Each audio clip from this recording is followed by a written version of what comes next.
Hi, welcome back to my channel, and for this video I want to show you how to add related products and show them on the products page. Okay, so when you look at most of the sites you visit, especially the e-commerce websites, you'll realize that on each page there is a certain section, or you'll see at least some other products that are related to the products you are viewing. So in OpenCart, you can actually do that.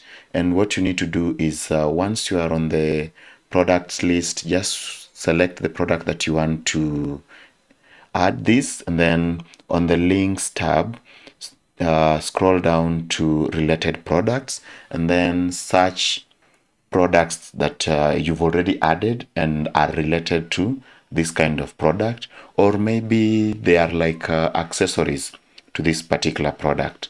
So let me just quickly see other products. So I'll just select something like MacBook and iPhone to show this. So iPhone, then actually I can see we've got more products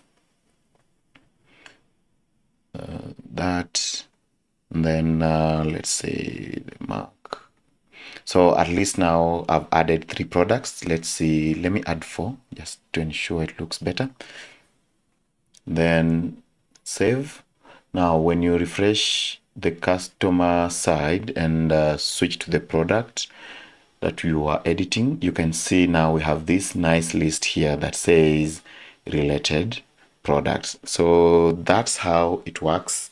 And in case of any issue, you can reach out to me via email or the comment section. See you in the next video.